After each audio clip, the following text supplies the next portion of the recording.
Hello and welcome to another video by Rick Miracle in my series Freemasonry and Satanism. Wow, just keep thinking about that name, Freemasonry and Satanism. In 2013 when I started this series and all the things I've learned since then, what the heck is going on? So this is going to be a new book. Series 152, and the name of the book, The Black Pope. The Jesuit general is called the Black Pope, and they say he rules over the Pope that we all see, the White Pope. And recently we know that the one Pope stepped down. He didn't die. And Francis, the Pope we have now, took over. And apparently he is known as a Jesuit, the general. So the general of the Jesuits is in charge of the church and the world, apparently.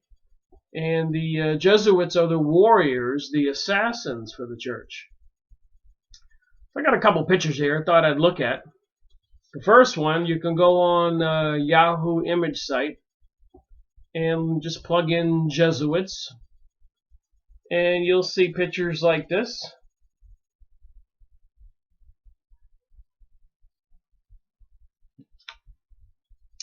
The Jesuits rule. Global Jesuit Central Europe Assistancy. So these are the global Jesuit assistancies. They've got schools all over the USA and the world.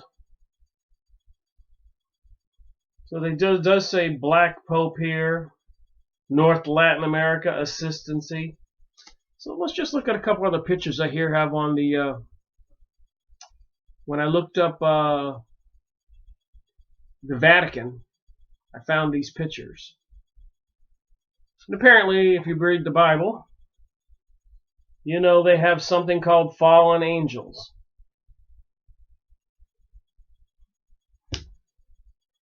You know that when the previous Pope stepped down, that lightning apparently struck the Vatican that day.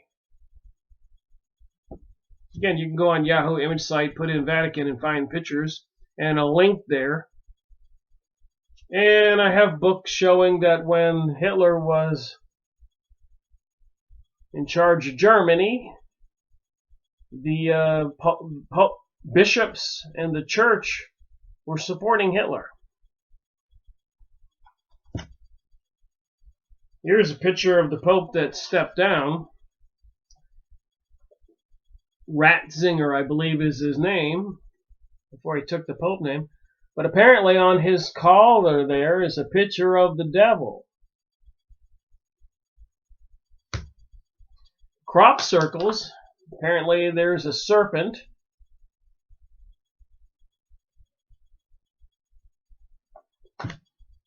Here's an old Vatican picture of some kind of creature.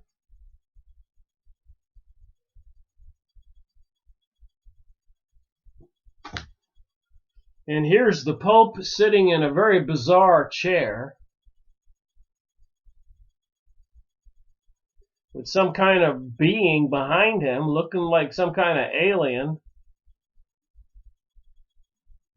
Again, Yahoo image site, put in Vatican, find the pictures, and you'll find a link.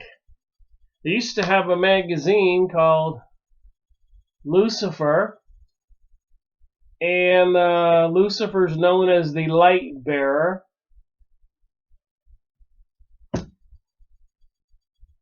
And here's the Pope visits the Holy See, Sermon on the Mount.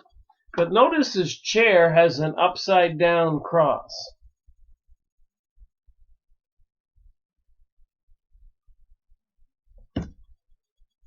Here's another picture of his chair. I grew up Roman Catholic. I'm certainly a Christian, but I'm not a big fan of the church anymore. Here's a painting in the basement of the church, and that's Satan on a horse.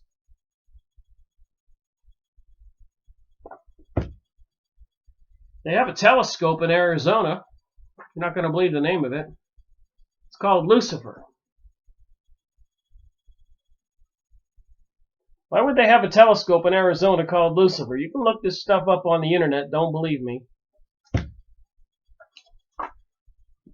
Apparently, they're looking for something coming from the heavens. Planet X, Nibiru. Who are these Anunnaki Palladians? Is it an alien infestation? Again, I found these on the Vatican site. There's a picture of the Pope.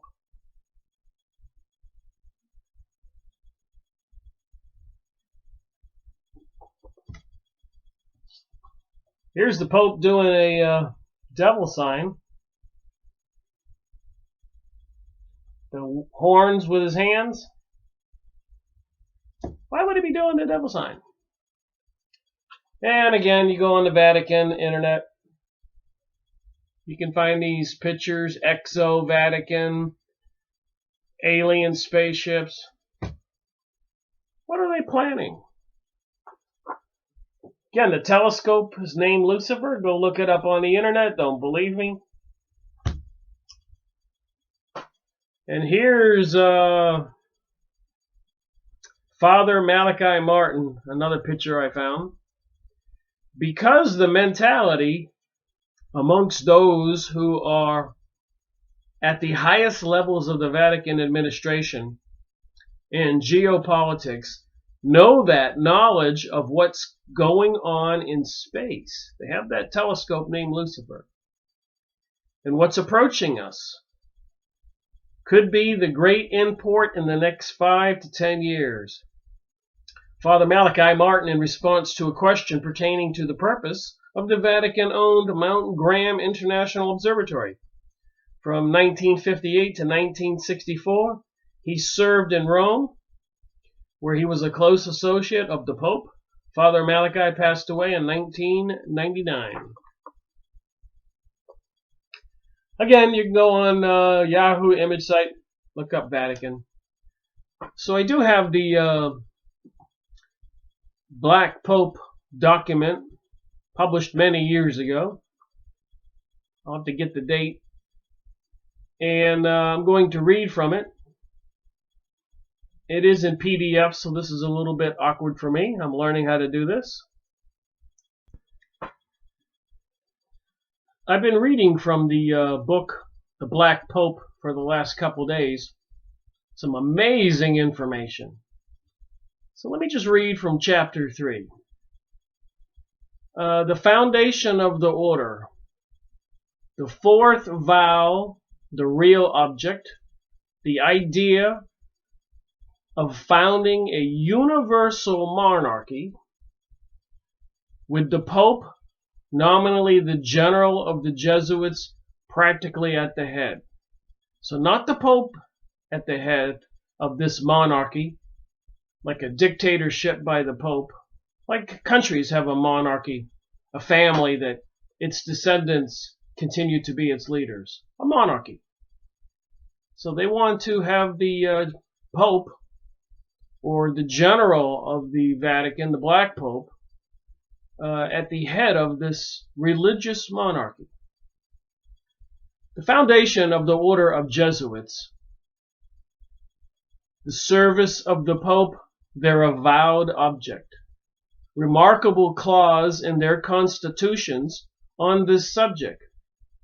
The vow of obedience to the Pope, not what it seems. This is an opening here. It secures great honor and many advantages to the Jesuits. And this book was published in 1896. So keep that in the back of your mind as I'm reading what they had to say in 1896. Just amazing. It secures great honor and many advantages to the Jesuits, but is practically useless to the Pope. No Jesuit is permitted to obey the Pope unless he is ordered to do so by the general of the Jesuits. Practically, the Pope is obliged to obey the general. So what kind of crisis would Pope Francis, formerly, I guess, the head of the Jesuits, maybe the Black Pope, if he can control the Pope, what kind of situation is going on planet Earth that he could demand that that Pope step down? I know there were accusations of sexual relations with children and other things. The church was in a bit of a turmoil situation. What else? The general of the Jesuits takes the place of God and of the individual conscience towards those under him. The Jesuit forbidden to listen to the voice of conscience. So if you're a Jesuit, you can't even listen to your own conscience. Proof of this from the rule, again, this is just an opening thing. Reasons why the Roman Catholics bishops are often unwilling to have Jesuits in their diocese. So they don't want the Jesuits around. How bishops are sometimes outwitted by them. The Jesuits are the only religious order which has been condemned and dissolved by the Pope. So the church has supported them and then dissolved them and banned them. Why would that be?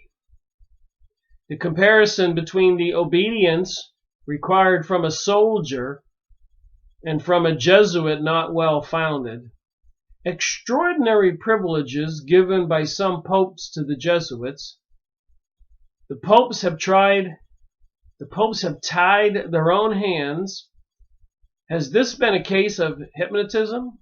The Jesuits allowed to make priests of persons who have not been born in wedlock, etc., though this is strictly forbidden to others. So the Jesuits can make a person a priest if he was born out of wedlock, etc., an immoral situation.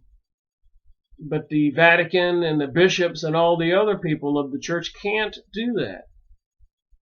Kind of strange. Allowed to say Mass in time of interdict. These permissions give them great power, can require the secular power to enforce their excommunications, and to punish those who may oppose them. In any way, unlimited spiritual and temporal power of the general.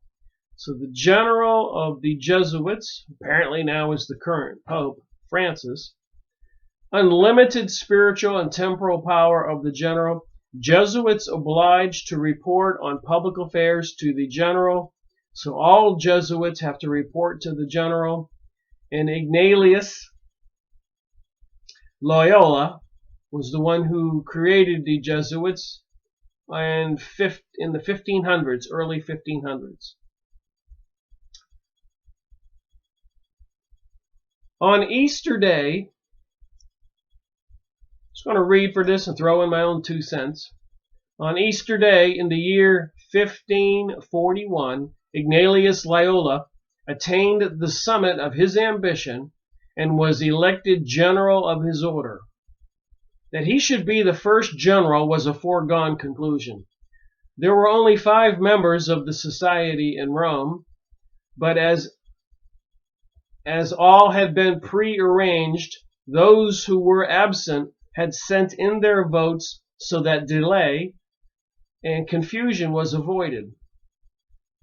Before we enter further on the history of the order, we must carefully study its constitutions, its rules, and the objects of its founder.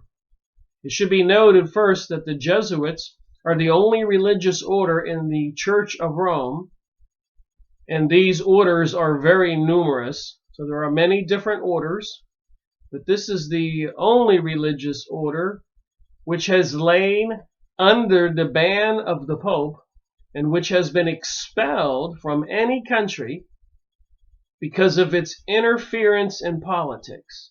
So are these Jesuits interfering with politics today? Hence we may expect to find that to obtain political powers forms a man, reading this silly here, hence we may expect to find that to obtain political power forms a main feature in the plans of the society. Well, that was a mix of words. Trying reading from some of these documents, books written in 1896, can be a little complicated. A sketch rather than a detailed statement of the proposed objects of the new society was drawn up by Loyola and submitted to the Pope Paul III. It was confirmed by him on the 27th of September 1540.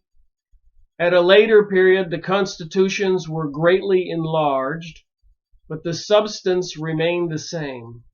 This rule required the taking of 3 vows: poverty, chastity, and obedience. These vows are required in all religious orders. But the 4th vow was the real object and distinguishing mark of the new order. By this vow, every Jesuit is bound to the service of the Pope in a most solemn manner. It must have been no little inducement to the popes of that day to sanction the plans of Ignatius, Loyola, when they could no longer depend on the services of the other orders.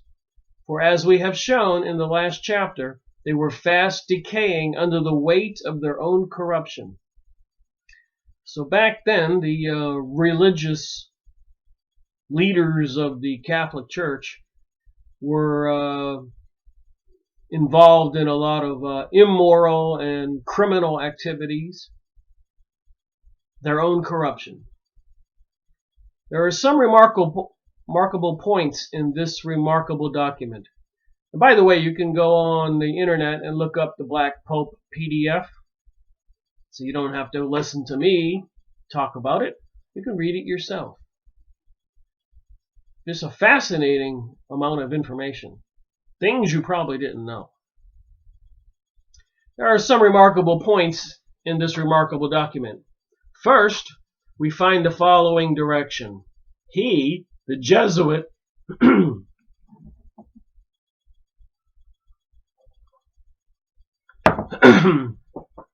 should always have God before his eyes, or more correctly, the aim of our society and our rule, which is the sole way to God.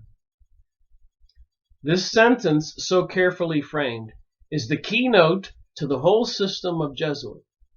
It is self-evident that no mere man could come forward and demand on his own responsibility the abject and absolute obedience which Ignatius Loyola claimed to represent God.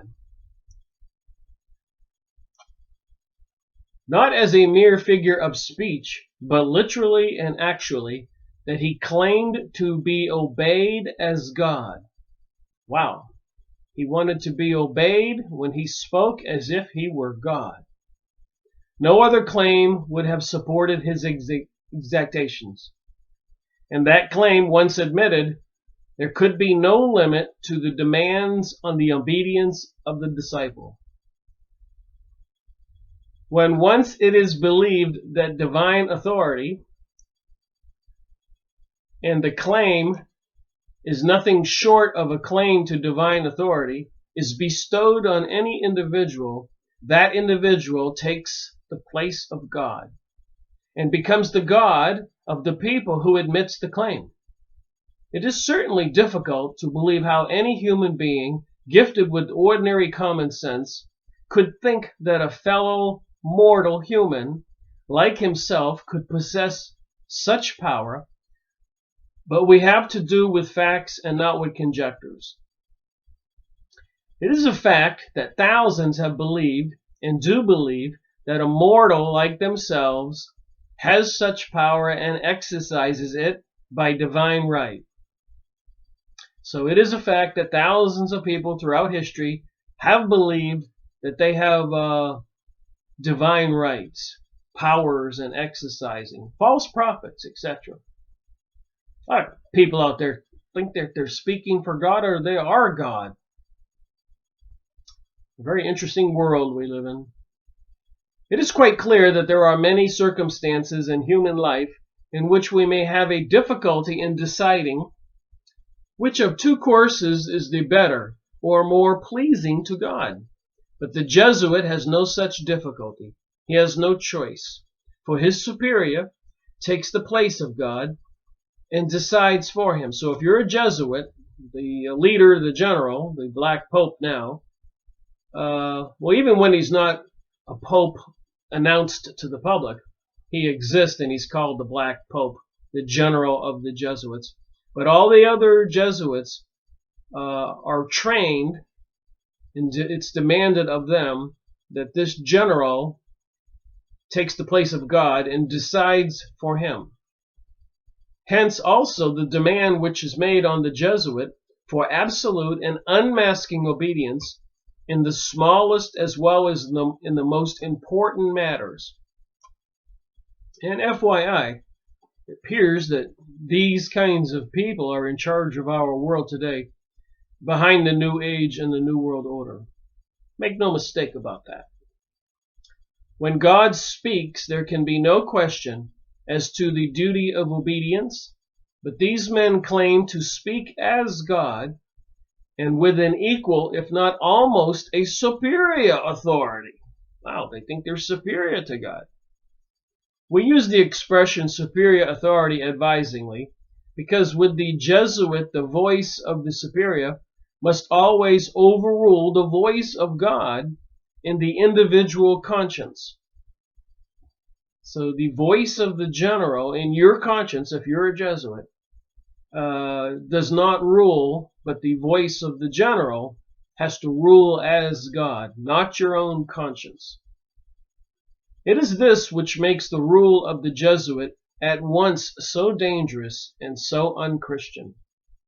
The Jesuit is taught and believes that he commits a deadly sin if he allows himself to question for one moment the command of his superior. Because the superior represents God. So the general of the Jesuits is God. Hence he must stifle promptly the voice which tells him that this or that is contrary to the law of God. And he must do an unholy violence to the voice of God's Spirit within him. And remember, the Jesuits apparently are the warriors and the assassins of the church. So when the Jesuits are assigned to go assassinate somebody who is against the church, they're not allowed to have their conscience talk to them. They're to shut their mind down and obey. Obedience. The words which we shall have quoted are very remarkable and framed with an almost diabolical ingenuity. The novice, the new initiate becoming a Jesuit, indeed must always have God before his eyes. And so the general is God. So far, the pious and unsuspicious might think there could be nothing but good, but the qualifying clause which follows overrides this and shows the real aim of Ignatius Loyola, the creator of the Jesuits. The next point to be noted is the vow of obedience to the Pope, and here the remarkable cunning of Ignatius is apparent. After much expression of the readiness which should characterize each member of the order to obey the Pope and to go wherever he might command, a clause is inserted which limits this obedience and renders it practically a vow of obedience to the Society of Jesuits. No member of the society, these are the laws of the Jesuits, no member of the society shall have a right to enter into communications either with the chair of Rome, the Pope, or any other authority as an individual. All must be arranged through the general. Hence, this much vaunted vow of obedience to the Pope simply revolves itself into a promise to obey the Pope if the general of the Jesuits approves of what the Pope has commanded. The tremendous power which this places in the hands of the society is self-evident. It is a practical illustration of the old story of the bundle of sticks. The Pope cannot use one or any number of Jesuits for his own ends. If he requires the services of the order, he must ask it of the general, and he must accept these services as the general pleases. Wow, so the leader of the Jesuits, the general, seems to have more power than the Pope. And he controls the warriors and the assassins. Hence the Pope must submit to the Society of Jesuits and keep on terms with it as a society, while the society poses before the Catholic world as the humble servant of the Pope. So the world thinks that the Jesuits serve the Pope, but apparently that's not the case, according to this book published in 1896 called The Black Pope. The clause which limits the Pope, which limits the power of the Pope, is thus worded: the power of the general shall be so unlimited that should he deem it necessary for the honor of God, he shall even be able to send back, or in other directions, those who have come direct from the Pope. So the leader of the Jesuits, the general, the Black Pope, can send any messengers from the Pope away elsewhere back to the Pope. Thus, by the rules of the order, which have been approved by many popes, the popes actually place themselves at the feet of the Jesuit. The name given in reproach to this society, or rather to the head of the society, of the Black Pope, is singularly appropriate, and the complications which such arrangements involve is unique in the history of world's religions. It has been said already that no member of the order can accept any religious position whatsoever, even at the command of the Pope, without the permission of the general, which permission is rarely given. The object of this rule is apparent. A Jesuit bishop, in virtue of his religious standing, would be the superior of his general. Other members of the order might attach themselves to him, or to obtain his assistance in difficulties with their superiors. This could not be tolerated for a moment. Hence, every rule is framed with marvelous skill to secure the abject submission of the individual and to prevent in advance even the least opening for relaxation. So even if a priest were promoted to bishop, and if he was a Jesuit, he has to obey the Jesuit general, even before the Pope. The obedience which is exacted in a lesser or greater degree from individuals in Roman Catholic religious communities has been compared to that which is required from a soldier, and has been justified by this comparison. But you cannot compare things which are not equal. There can be no comparison whatsoever between the obedience required from the Jesuit and the obedience of a soldier, which is simply an external obedience and limited to time and place. So even a soldier can complain. Even a soldier can use his conscience and not agree with what he's ordered to do, although he must go do it. But a Jesuit can't even hold any thoughts in his mind that are contrary to what he's told to do and told to think. In the case of the obedience of a monk or nun, the circumstances are altogether different. The monk or nun is obliged to obey under all circumstances, and the obedience of the monk or nun is a spiritual obedience. The soldier may criticize the actions of his superior officer if his criticisms are not such as to interfere with the exterior obedience required from him, and on occasion he may represent to higher authority his objections and suggestions. So in the military, if your captain orders you to do something, you can go to a higher rank and say that you object and you think it's wrong, but you can't do that as a Jesuit. The soldier is not bound to internal agreement with his officers, though for the time being he is obliged to obey their lawful commands. Far less is he told that obedience can be exacted from him under pain of eternal damnation. So the Jesuit is told if he doesn't obey, it's eternal damnation. It is the spiritual element in the obedience required in the Church of Rome that makes it a bondage too heavy to be borne by all but those who can believe that a mere man has the authority of the eternal God.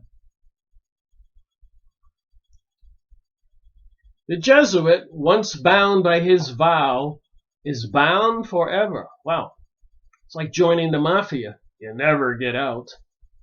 Once you join the mafia, you're in. So apparently with the Jesuits, it's like that. No pope may sign his release. No Jesuit may confess to any priest who is not a member of his order. It is not altogether unusual for a member of one's religious order in the Church of Rome to pass to another order. So the other orders of the Church, if you're a Dominican, you can go into the Franciscan order. But apparently you can't do that if you're a Jesuit. Many difficulties are put in his way, but still such change is made from time to time, especially or perhaps exclusively when the monk or nun wishes to go from a lower to a higher order. The higher order being in all cases the more strict as to discipline. But in the case of the Jesuit, this is not permitted. With the exception of the Carthusian order, the vow of perpetual silence observed there being the cause of the permission, as the Jesuit would have no opportunity of exposing evil or grievances which he may have experienced in his former life. But one of the most important and diplomatic rules of the order is the one which forbids the interference of any religious authority whatsoever in the affairs of the Jesuits.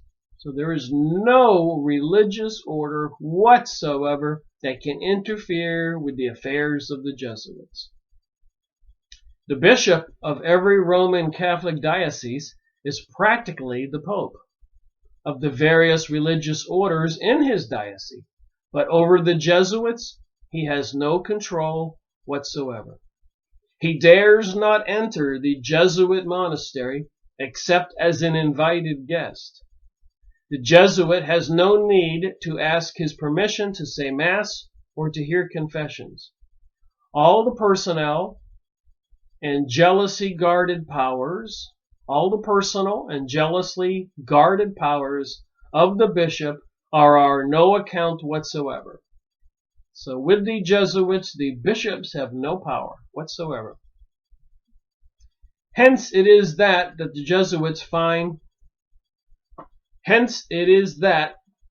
Jesuits often find it so difficult to obtain a place in any diocese.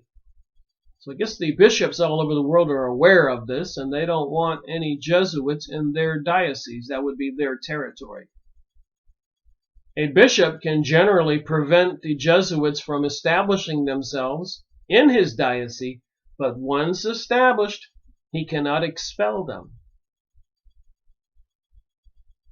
An impecunious bishop may accept a very liberal consideration for permission to found a college under Jesuit management in his pastoral precincts. But the impecunious bishop generally finds that while there have been two parties to the contract, when the contract is once signed, only one party benefits. So I guess that would be the Jesuits. Hence the dislike which has been manifested even openly by many bishops to this order. Another privilege which was granted to the society was that of being allowed to say Mass during an interdict, a privilege which was of immense importance to the Jesuits in the Middle Ages.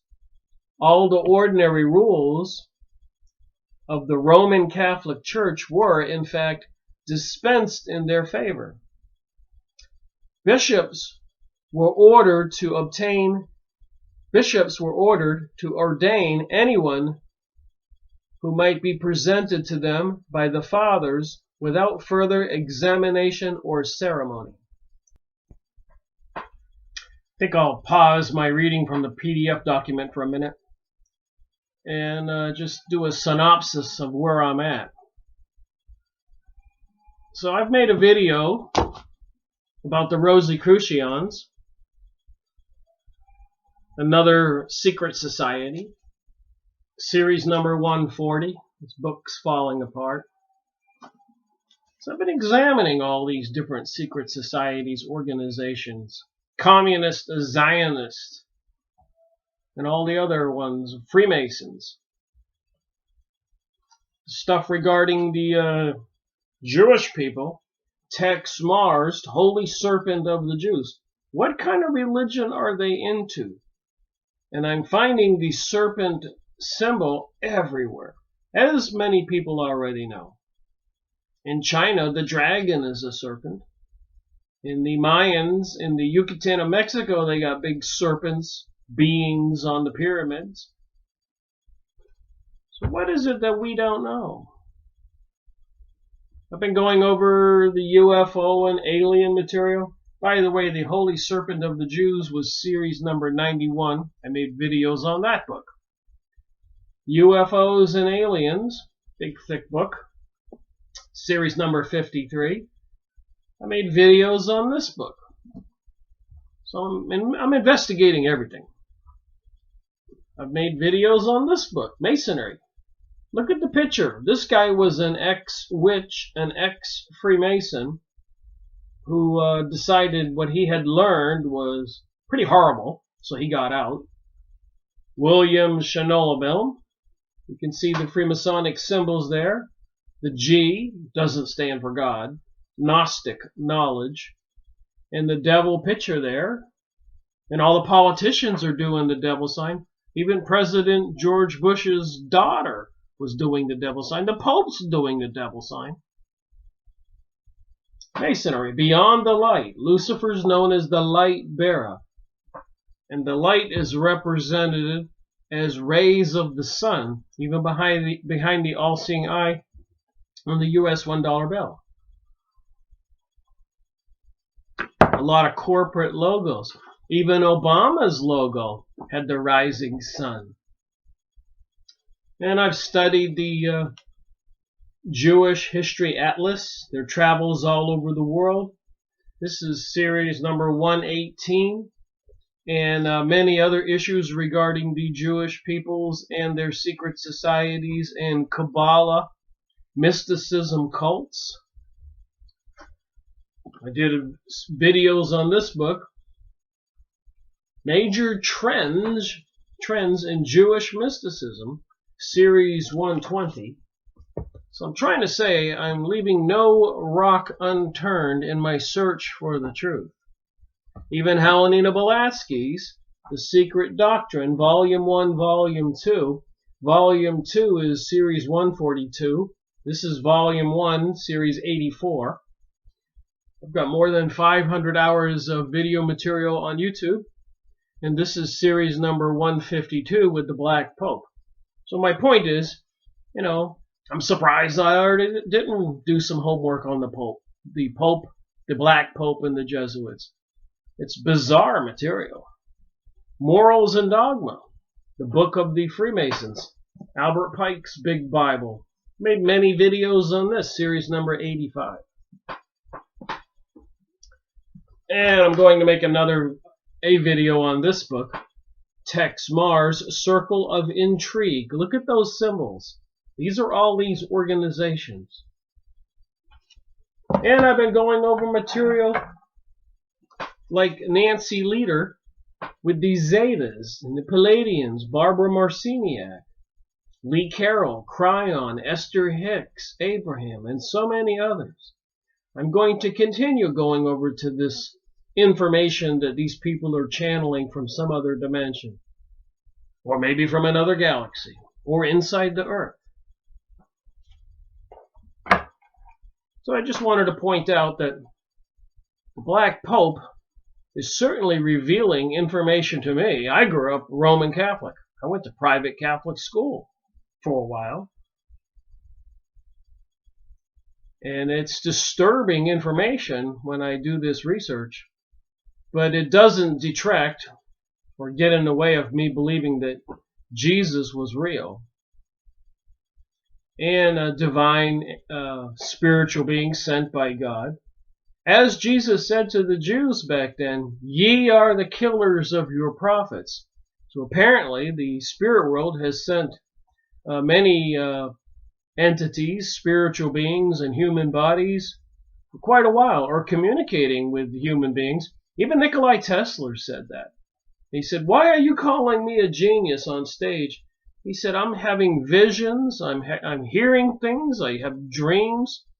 So some kind of entities were communicating these technological advances, so it seems, to Nikola Tesla.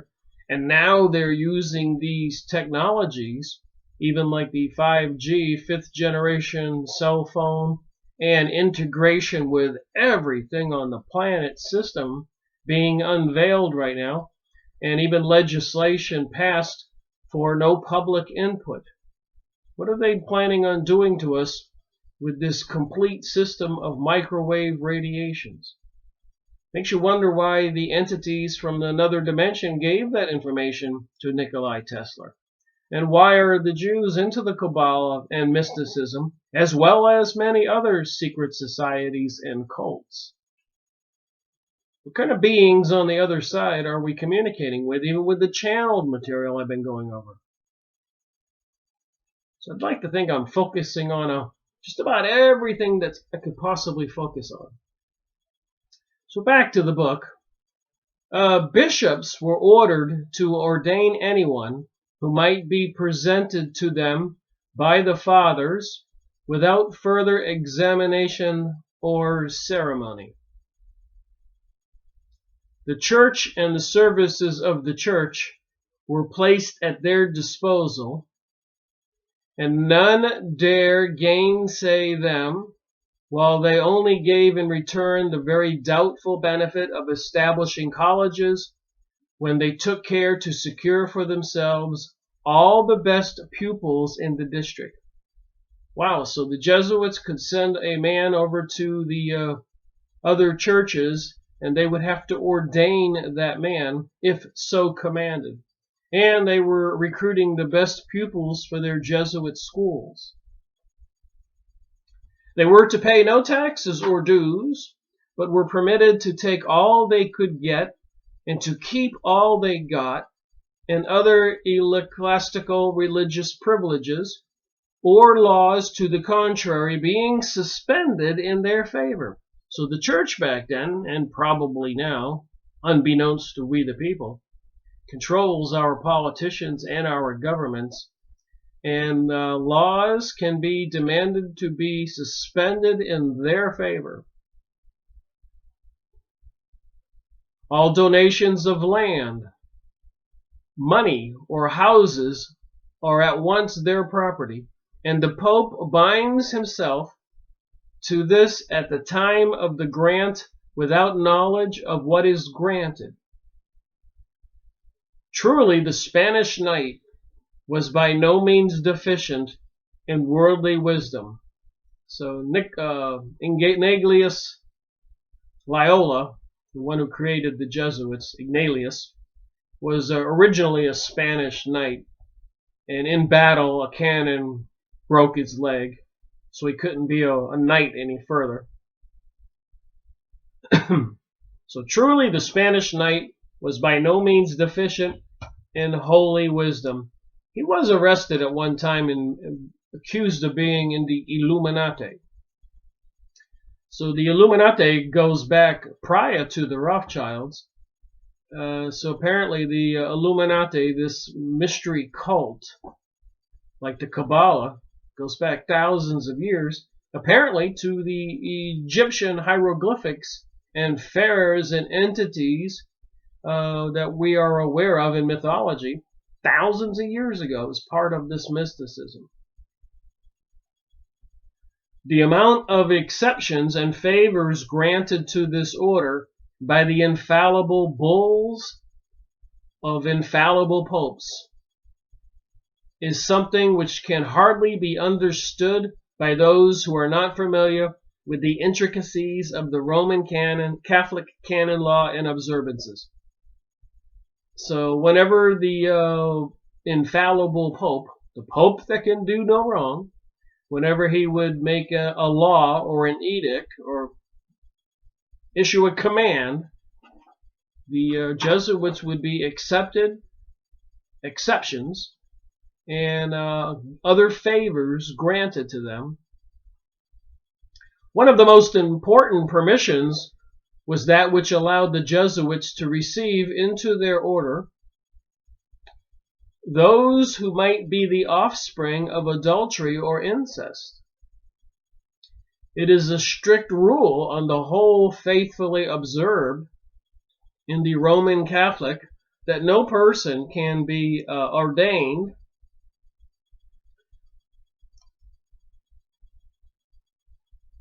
a priest who has not been born in lawful wedlock. The reason being the high character attributed to the priestly office, nor could anyone be ordained who has any notable physical deficiency. But for the Jesuit, all this was dispensed. Nor can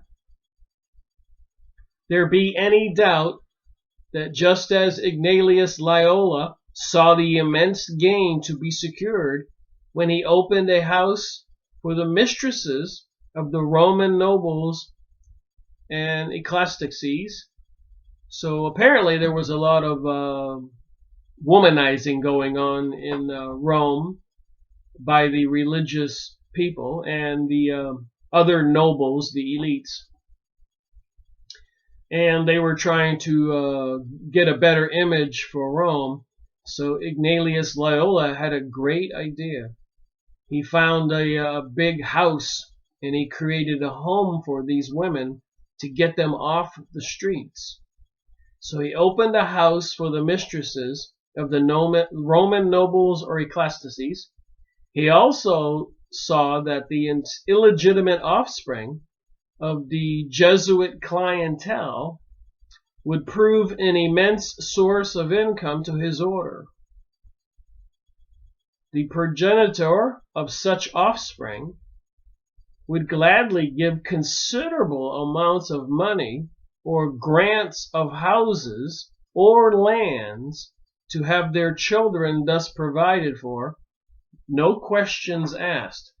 So whoever fathered these illegitimate children, Ignatius Loyola was happy to take them in because their parents, illegitimate children, would want them taken care of behind the scenes, so they would give the order of the Jesuits all the money that they asked for, land or houses, whatever. That was ingenious, I guess.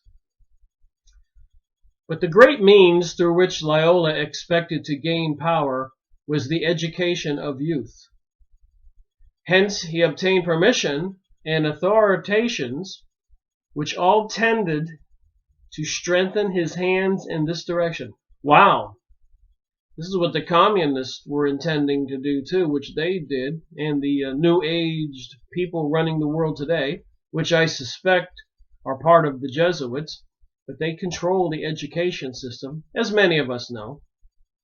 They're bringing us this New Age, transgenderism, pansexualism, and trying to destroy religious and decency that we've all known. Somebody's trying to change the world. And apparently in the past, Rome has changed the religious rules numerous times. So nothing new under the sun. Back to the book.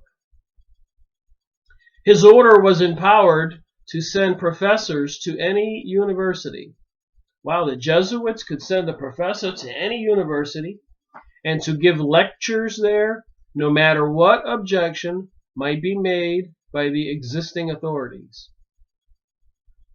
Not content with all these advantages, not content with all these advantages, his keen knowledge of human nature and extraordinary worldly wisdom quickened his perceptions, and he soon perceived that these favors would excite both jealousy and a perfectly natural opposition. This was also provided for in advance, just as he provided in advance the authority of the Pope to accept donations, no matter how large, of which the Pope knew nothing. All persons whatsoever were commanded to refrain from hindering, harassing, or disturbing the Jesuit society. Wow. So commands from the Pope. All persons whatsoever were commanded to refrain from hindering, harassing, or disturbing Loyola's Jesuit society under penalty of excommunication from the church. And the Jesuits were empowered to call in the aid of the secular power. So they could call in the non-religious powers, the police, anybody, to support them in opposing and silencing such of their Roman Catholic brethren as might interfere with their plans. Oh my. The placing of such authority in the hands of any body of men was tantamount to giving them all power both in heaven and on earth. Oh my. They could close the gates of heaven with a word by excommunication those who oppose them, no matter whether justly or unjustly. And they could use the power of the earthly sword to exterminate and compel obedience to their commands. So it makes you wonder who is behind a lot of assassinations in the last 10, 20 years. And further, numerous presidents. Who's behind 9/11? Who's behind this New Age and New World Order? Makes you wonder. Who will be behind if the stock market crashes next Monday and the whole world goes into chaos and anarchy? Who will be behind that? That's why I study all this stuff. Back to the book. Ignatius certainly knew how to make the best of both worlds for the advancement of his order. There is a manuscript collection of the sayings of Ignatius, which is well authenticated. So like I say, you can go look up the Jesuits on the Yahoo image site and see all those pictures. And there are links associated with each picture, websites, books, etc. A massive amount of information. And if you find out what I've just found out, it's quite bizarre. These people are not very nice people. Anybody who gets in the way of the church, the Jesuits served the church to quell any opposition. And apparently it's been responsible for the wars in Germany and Russia and other places in the world, other religious organizations who went against the church, like the Orthodox Christians of the North, did not want the Pope to be their supreme leader, the only voice from God. And so the Orthodox Christians had to be destroyed by the Catholic Christians, the Pope. Of course, most citizens don't know this stuff. And of course, Catholic means universal. Back to the book. Both the Bollandist and the Jesuit author of the Life of the Saint have quoted from it. So there's a book of sayings from Ignatius. In this collection it is stated from Ignatius when conversing with the Palanco, his confidential secretary said, in those who had offered themselves to join the Jesuit society, he had looked less to purely natural goodness than to firmness of character and the ability for business. So when the Jesuits were recruiting somebody, they weren't looking for somebody with purely natural goodness. They preferred firmness of character and ability for business. So it didn't matter if you were a moral person, as long as you were a firm and focused on business and obedience.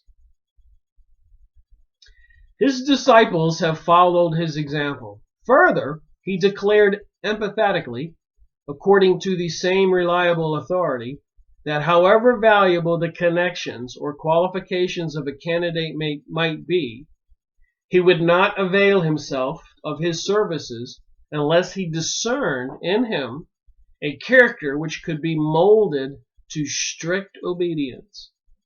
So if you're not somebody who they can mold into strict obedience, the Jesuits don't want you. They won't have you. If Ignatius Loyola knew how to make rules for his order, he knew also how to choose those who would obey those rules.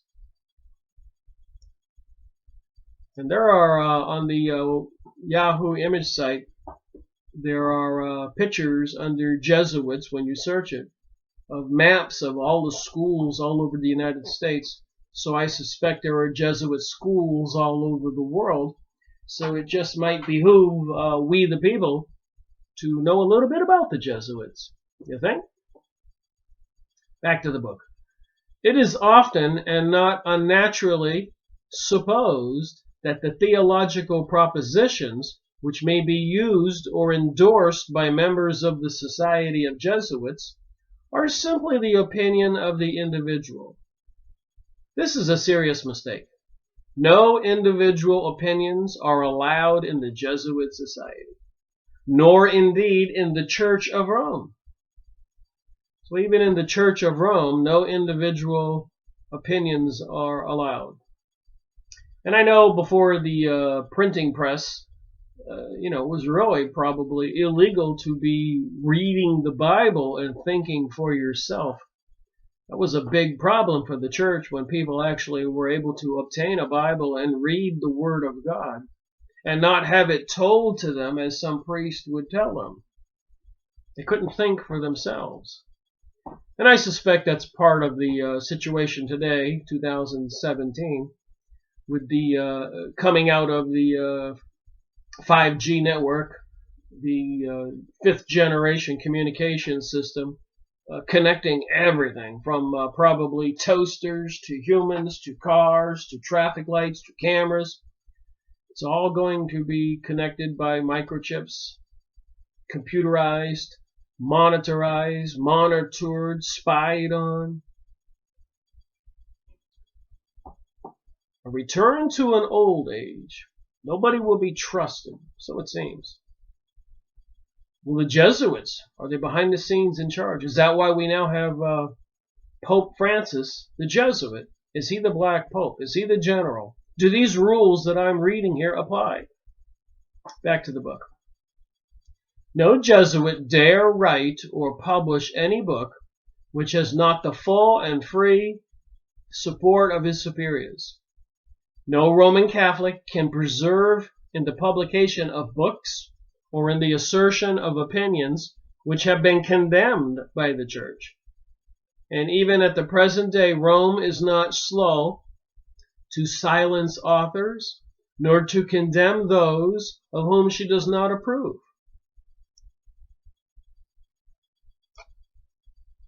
And I know somebody that's a Christian like me or a Catholic, they might be offended by this conversation. But that's what it is. It's a conversation. We are intelligent beings. We have brains. We should be able to think. We should be able to see what's going on in the world right now with the Black Lives Matter, White Lives Matter, white supremacist, women's marches, gay pride parades. Somebody is trying to divide and conquer we the people. And with the Hegelian dialectic, you're creating incidences, cause, and then reaction, like 9/11, so they can overthrow all the countries in the Middle East. Incidences to bring about World War I, World War II. They have to instigate these situations. The Hegelian dialectic. Go look it up. Back to the book. In such a society, it was absolutely necessary that a system of espionage should be arranged and carried out systematically. Ignatius laid down the lines for this system and trusted to human nature to do the rest. No Jesuit novice, so no initiate, no new recruit, no Jesuit novice, and the novitiate lasts for many years.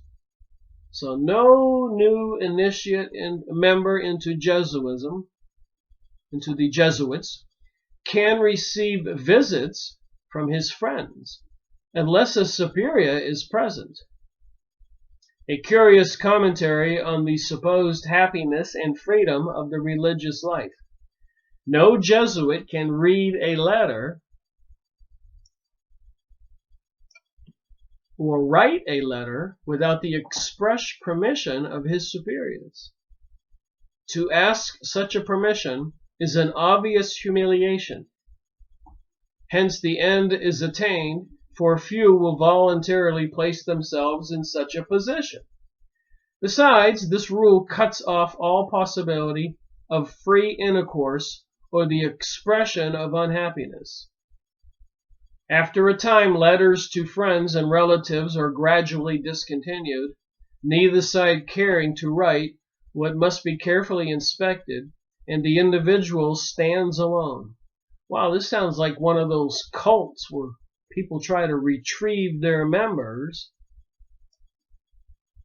that you see in movies and such. The same rule is observed in every convent and monastery. It may be asked, why do men or women submit to such unnatural restraints? The answer is simple and will be easily understood by those who have the happy faculty of entering into mental conditions which differ from their own. The Jewish initiate, the novice, believes that this sacrifice will be acceptable to God, and he enters on his career under the firm conviction that it is pleasing to God, and that the more he conquers nature, the higher will be his place in heaven. And I have done videos on initiation into the different groups, and apparently it's quite similar to this.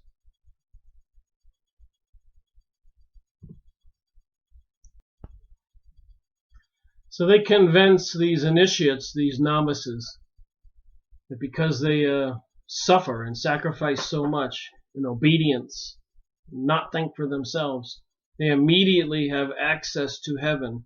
And not only to heaven, but to a high place in heaven. So I've read about these initiations like in the Rosicrucians. I did a video on this book, 87.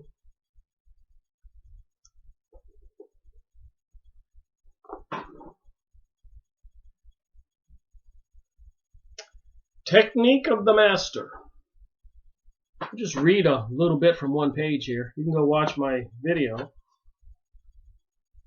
need to probably make another video on this book.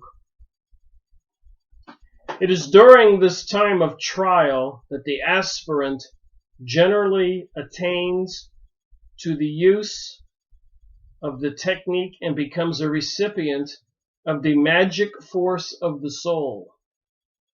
He will then be recipient to the influence of the master, will have a right intuitive understanding of the impressions received, and be able to project the imparted ideas suitable for service. Unquestionably, the trial will be far less advanced before this objective is in view. The keenest contest will have been fought and won between the masters and the elementary technique of the path, and renders willing obedience to cosmic decision. But at least the elements of trial loom too largely before the aspirant, the initiate, anxiously surveying the prospect, or the more advanced man who has impelled himself into the center of the arena. It is doubtful on the issue. Let it be said, the encouragement that there is light and leading for the right man, that the austere silence of the onlooking powers is not indifference to persistent and well-directed effort, and that every step of achievement is a compelling demand upon the magic of the soul to inform his tongue and descend into his very hands into a kindling fire of noble speech and instant action.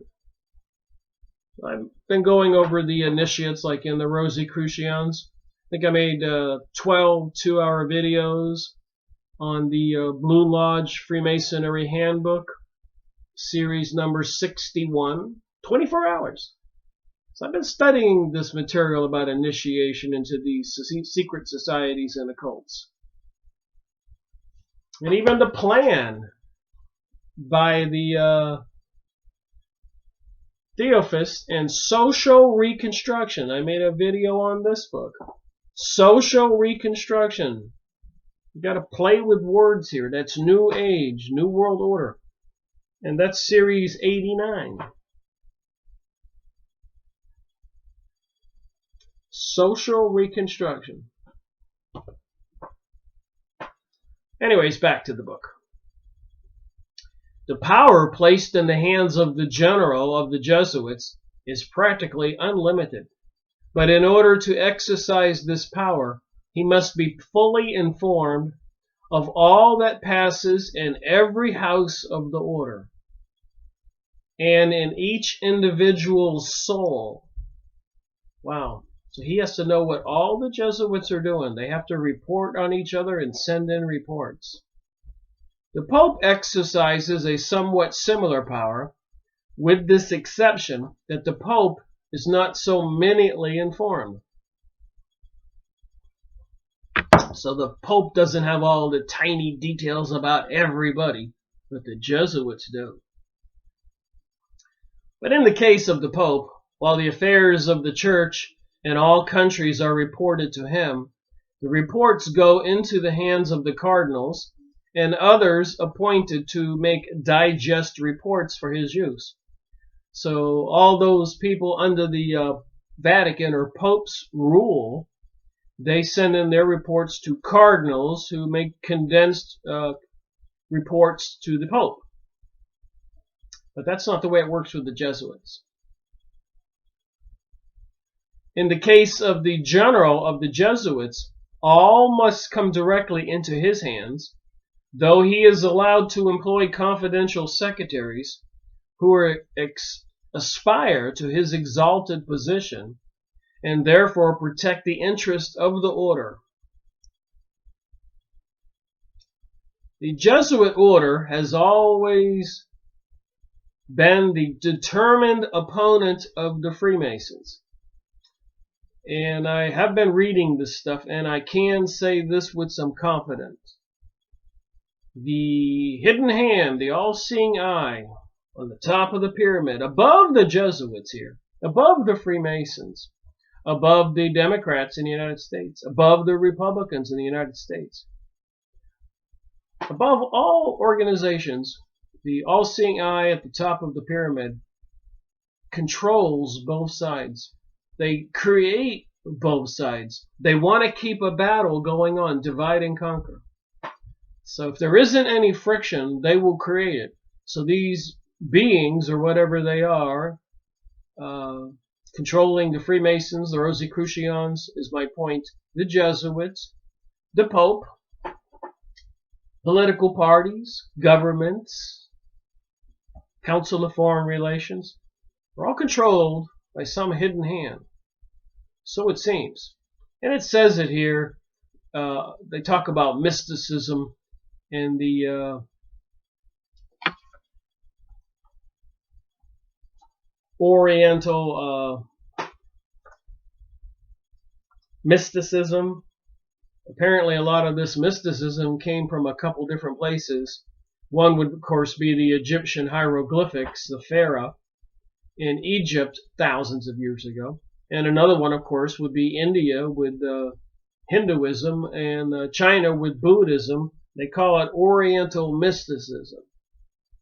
Just that a lot of we, the people, normal citizens here in Europe or the United States, aren't into witchcraft or mysticism. So we don't know what part it plays in all this. But apparently these entities, if they're human or hybrids or whatever, operate behind the scenes or into some kind of witchcraft, and they create these secret societies. That's the short explanation, according to my research. You can call them Anunnaki, Palladians, channeled information, but apparently they're very dangerous organizations, and they will assassinate people who get in the way. I've gone over this material in many of my videos, on many of the books. All right, back to the book. So the Jesuit order has always been the determined opponent of Freemasons, yet they are themselves a secret organization practically independent of the church, whose power and far-reaching effect exceed all that the most ambitious Freemason could desire. So apparently the Jesuits have much more power and control than the Freemasons. And the Freemasons are everywhere, even the Skull and Bones. When we had the 2004 election with John Kerry and George Bush Jr., they were both Skull and Bone members. And they become members and swear allegiance for life. So whoever won that election, John Kerry or George Bush, the people behind the Skull and Bones controlled both of those people. So all the politicians, from my point of view and my research, I can't think of any exceptions, because the people in those powerful positions, the financiers, the Jewish political PACs, whoever, they wouldn't let anybody get elected unless they were controlled. But they do control both the Democrat and Republican Party in the United States, and I'm sure all parties everywhere else, so that they filter in their own people, and they don't care which party wins. They want to appease, make happy the people out there, and deceive and fool us. Back to the book. The superiors and rectors of all Jesuit houses are obliged to report every week to the provincial of their province. So all the Jesuit houses have to report every week. This report is not confined to an account of the internal economy of their respective convents. They are obliged, get this, to report specially as to the exterior work of the society in their locality. So they are intended to infiltrate all of our society in every country and report on us. Everybody. They pay attention. They're the eyes. They could be sitting in school next to you, at the hospital, working there, a police officer. They have to send in these reports. They spy on us. It's not me saying this.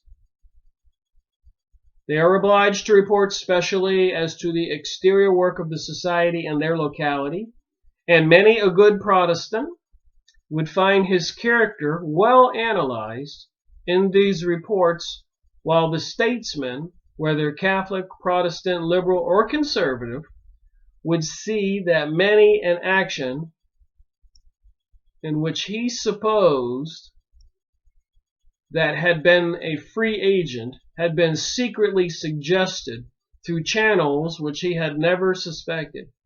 So whether you're in the Democratic Party, Republican Party, whether you're working at a hospital, police department, wherever in the country, you may think things are your own suggestions or internal, maybe that your boss told you what to do or what to think or where to go.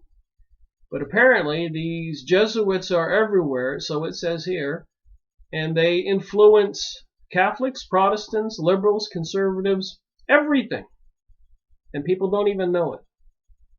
Evidence will be given later on this point while treating of the interference of the Jesuits in politics. It says it right here.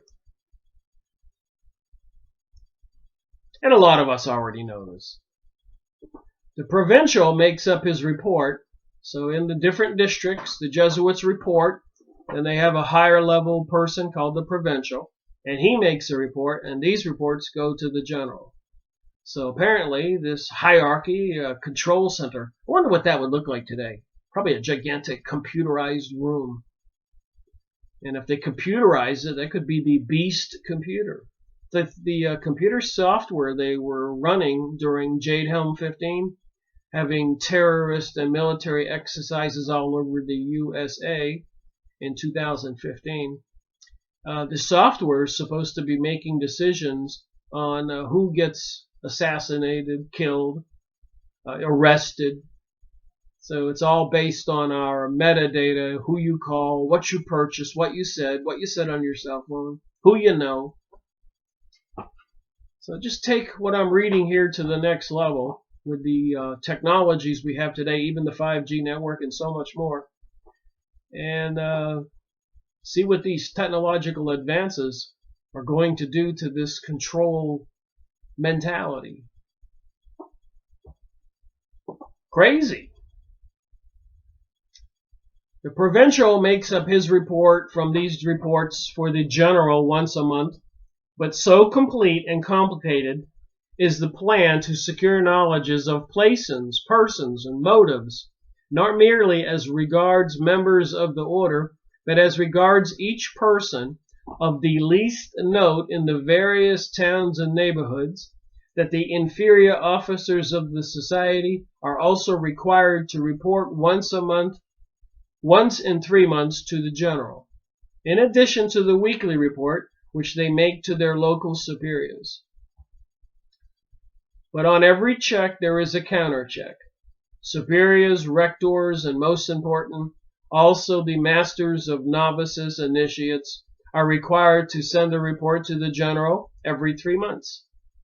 Thus each report can be compared and accurate results obtained.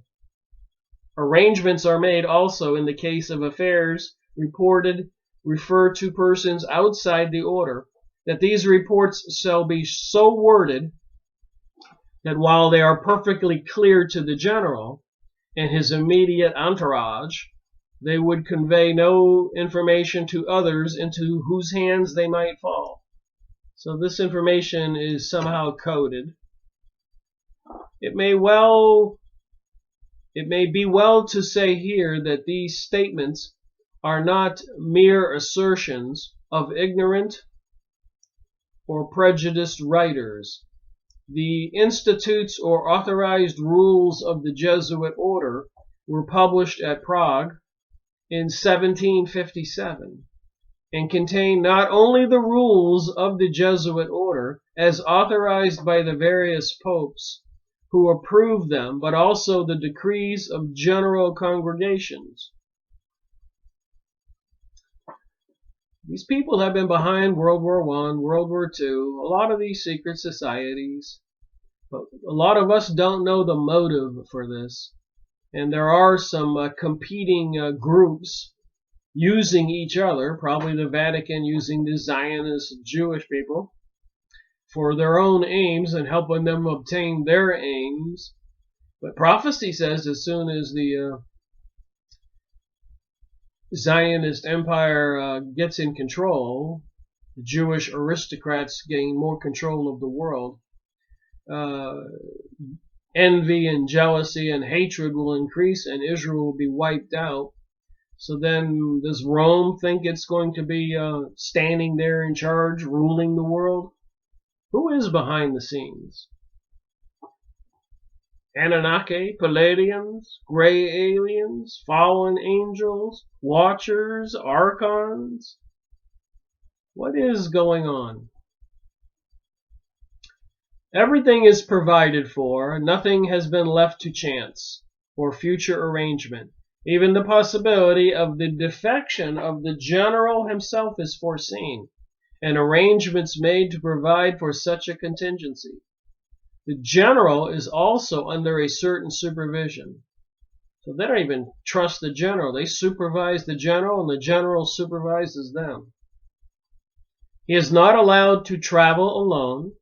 He is provided with assistants, without whom he cannot act in certain cases, but his restrictions are few, and practically he has the absolute power of an autocrat. He can receive or dismiss at pleasure. He can promote or degrade his subjects as he thinks, without giving account to anyone whatsoever. Furthermore, he has the most extraordinary and absolute dispensing powers as regards the rule and observance of the rule. Certainly Loyola believed in the autocracy, though the society as a body accommodates itself to every and any mode of government in the various countries where it exists. Makes you wonder who's in the CIA, the FBI, MI6, Israel's Mossad secret agents, and a lot of organizations, the United Nations. Who's behind the Smithsonian, Rand Corporation, Council of Foreign Relations, Heritage Foundation, Ford Foundation, Knights of Malta, Knights of Columbus, Club of Rome, Bohemian Grove, witchcraft organizations, Kabbalah, mysticism, communism, Zionism, banksters, elitism. It does seem they are organized. Make no mistake about that. 911 was prepared. It took months to get those buildings ready for that situation.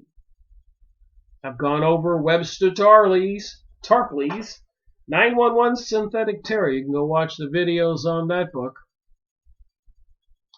Number 16, I think.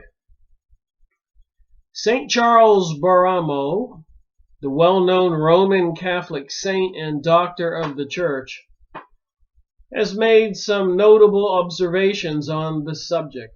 He says the superiors often do not admit the best subjects,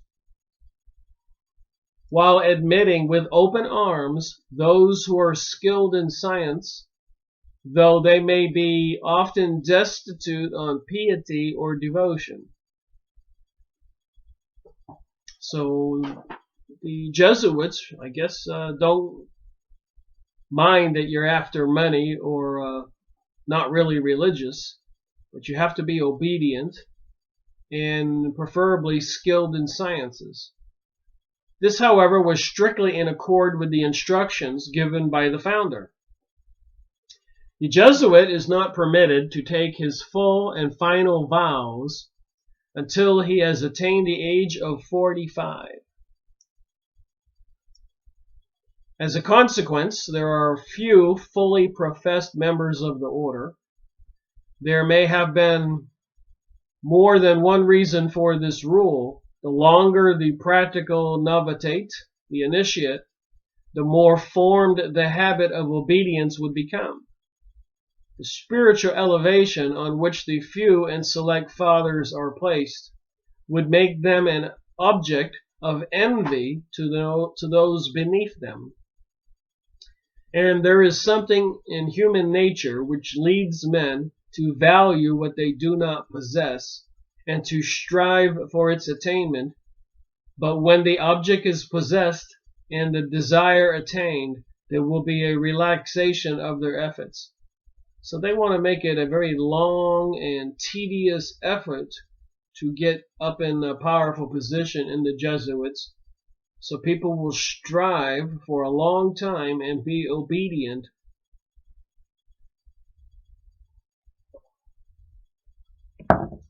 Besides the rigorous regulation as to age, the rule requires that 31 years shall have passed in the order before the final vows are taken. So they got two rules. You got to be 45 and you got to wait 31 years. So if you joined when you were 40, that would be 50, 60, 71 years old before you could rise in the order. But if you joined when you were 20, 30, 40, 51. All right. 31 years. And the other one is you have to be at least 45 years old. So that a Jesuit who had not entered the novitate, the initiate, at a very early age, might be far older than the years specified before he could take the final vows. In the meantime, he is simply a bond slave of the general of the Jesuits, who may dismiss him at will or retain him at pleasure. He must become a corpse in the hands of his superior. So I guess these guys got to be mindless zombies and do whatever they're told, even if they're told to assassinate somebody who the church feels is a threat, or the Jesuits feel is a threat. And by the way, when they have revolutions, they do something called a purge. All the people who will not go along with the new regime, like the communists, like in France or in Russia, millions, untold millions are slaughtered. So it just might behoove people to pay attention to what's going on in the USA and Europe and the world right now. If they get this revolution going, whether it's a plague or a stock market crash or World War III is initiated, whatever they do, even an alien invasion, once they enact martial law, certain people will be eliminated. They're serious about this new age and new world order. As serious as the things I'm reading in the Black Pope book, published in 1896. That's why I like older books. I have a little bit more faith in them that the author is describing this information. I believe it gives me a little bit of faith and I trust it. A lot of us are wondering what the heck is going on in the world. When God desired to punish Nebuchadnezzar, I'm saying it wrong, he deprived him of his reason, and he had his dwelling with the wild asses. So God took away his mind and made him a little crazy. But when Solomon chose an understanding heart as the highest gift which God could give him, he was commended by eternal wisdom for his choice. So King Solomon asked God for wisdom and discernment so that he would make right decisions. And God praised him for that and rewarded him for choosing discernment to be able to make right choices. But listen to this. So he was commended by eternal wisdom for his choice. But these men cast aside the divinest gift which God can't bestow and glory in their self-inflicted degradation. So apparently King Solomon married Sheba, who was a woman of another country who worshiped some kind of pagan gods. The proud distinction chosen by Loyola of being the founder of the Society of Jesus was part of a well-arranged plan. So again, I ask, is there a hidden hand above the Jesuits? And I suspect there is, like all the other organizations, like all the charts. If you go on Yahoo image site and just put in their secret societies and pyramids, you'll see all these pyramids and all these charts naming these thousands of organizations, and on the top will be a sun or an all-seeing eye.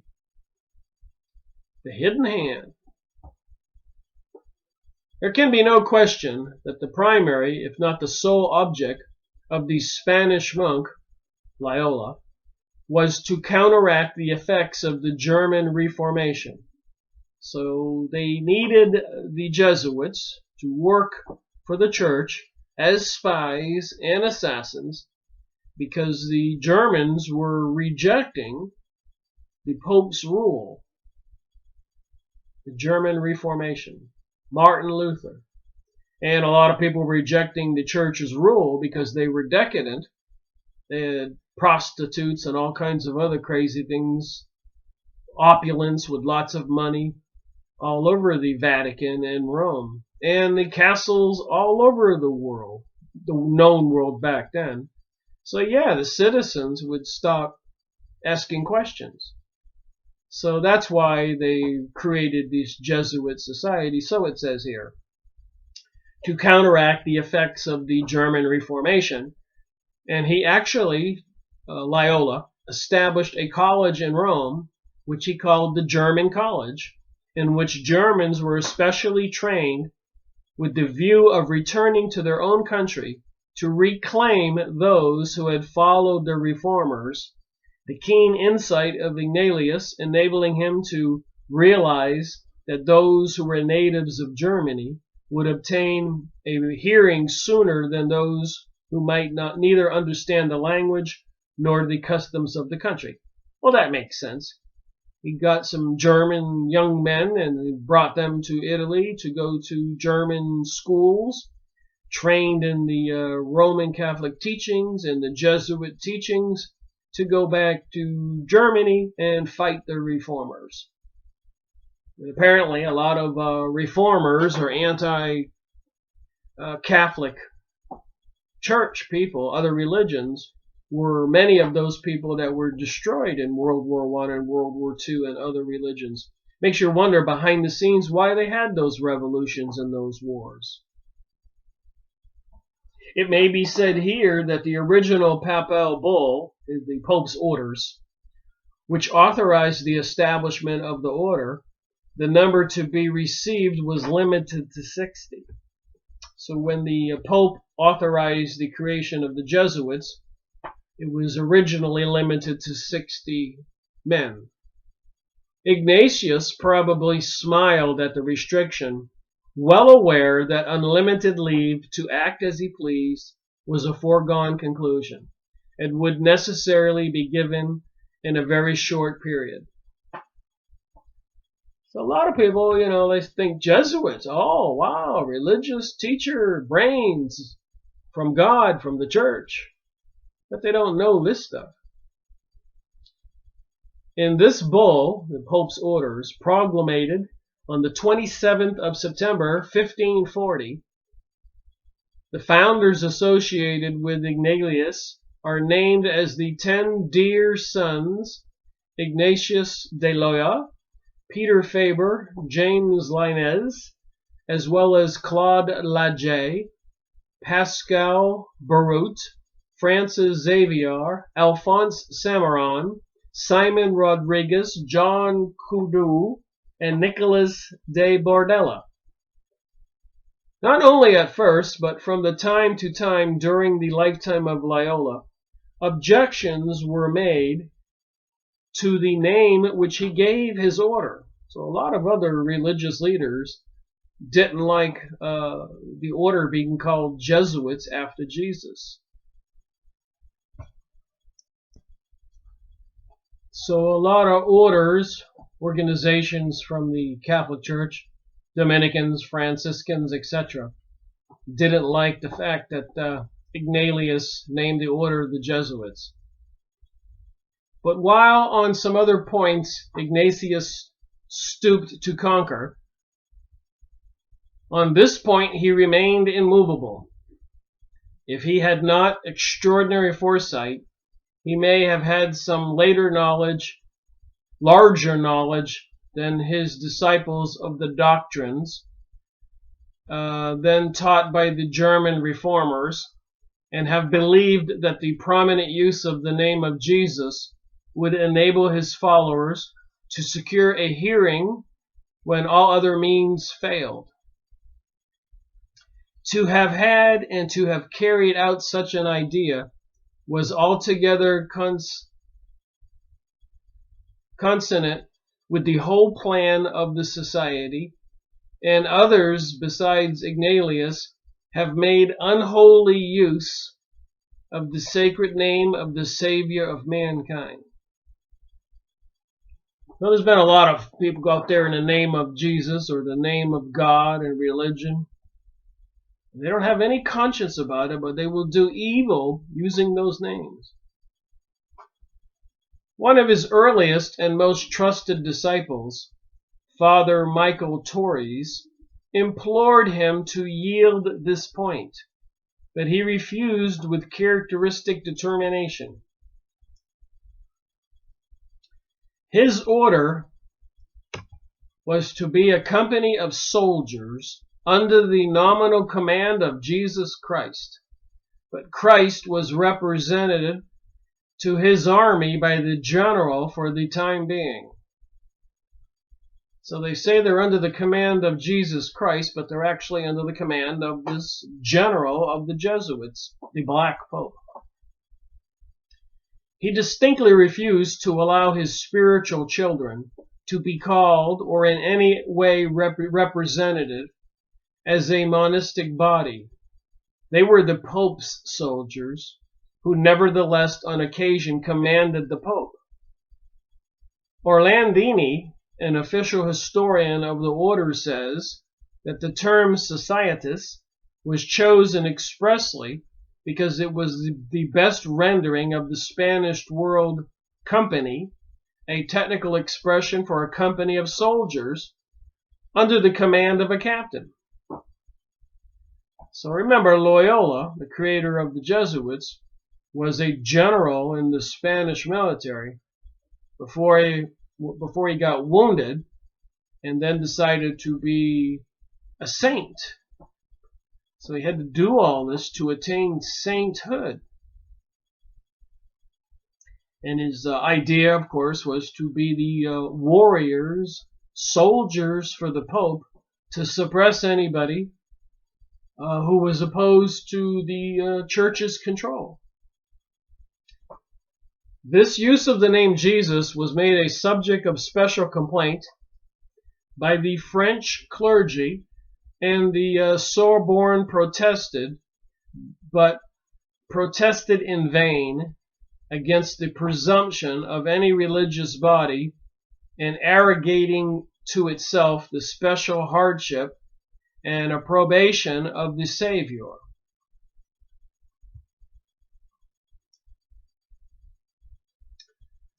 Some very remarkable circumstances occurred when the title was under dispute in Rome.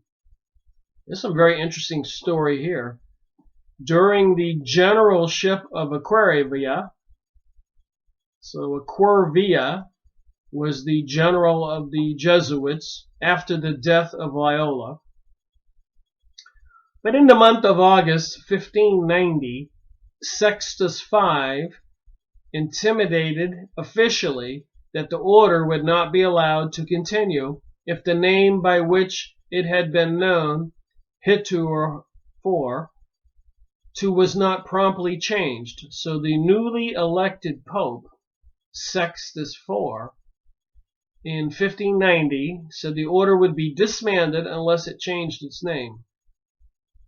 But such were the constitutions of the order, as fully authorized by a previous pope, that even the Pope himself could not make the change. So once this Jesuit organization was established, I guess the current and past popes haven't been able to disassemble this Jesuit organization or control it. So the general was therefore compelled to act. So determined was the Pope that Aquivia was prepared to yield. So apparently the general of the Jesuits was prepared to yield on the name Jesuits because this Pope was determined. He drafted a document enforcing the required change, but scarcely had it reached the hands of the Pope for approval and inspection when he died suddenly. So this Pope died suddenly. What do you think? Wait to hear what happens next. Sextus was succeeded by Cardinal Castagna, who ascended the pontificate throne under the title of Urban VII. It was expected that he would be even more uncompromising than his predecessor, but he survived his elevation to the chair of Peter only 11 days. So he was opposed to the Jesuits using the name Jesuit, and he was even more uncompromising, and he was dead 11 days after being made Pope. His successor, Gregory XIV, was a warm friend of the Jesuits, and the remarkable death roll was closed. So now you have a Pope that was friendly with the Jesuits, and the popes are not dying. Coincidence? This Pope added notably to the already vast powers of the order and empowered the general to dismiss anyone from it without even the semblance of a trial. So this Pope, Gregory XIV, made the Jesuits even more powerful.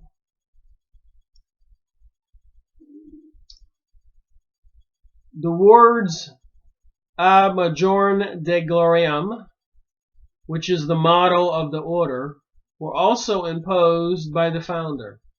The novices, the initiates, were taught that whatever benefited the order promoted the glory of God.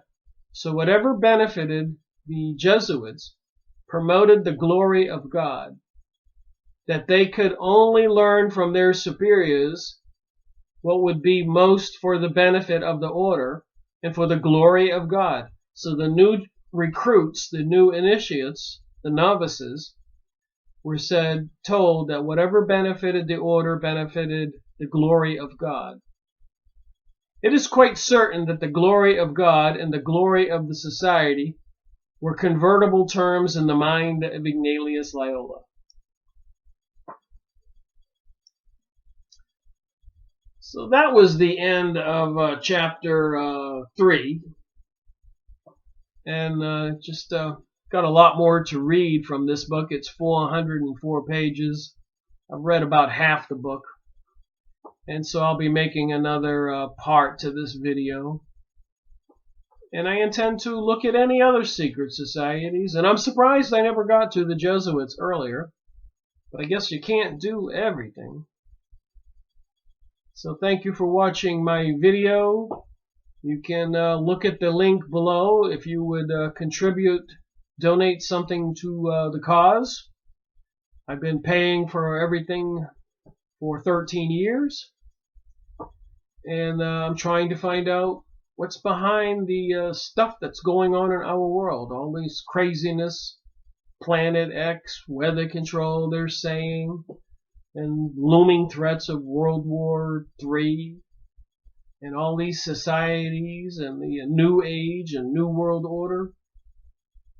Just trying to find out what's going on and understand our world. And it's been quite the challenge. A lot of things out there. It's a vast amount of research. Again, thank you for watching my video. Rick Miracle reporting.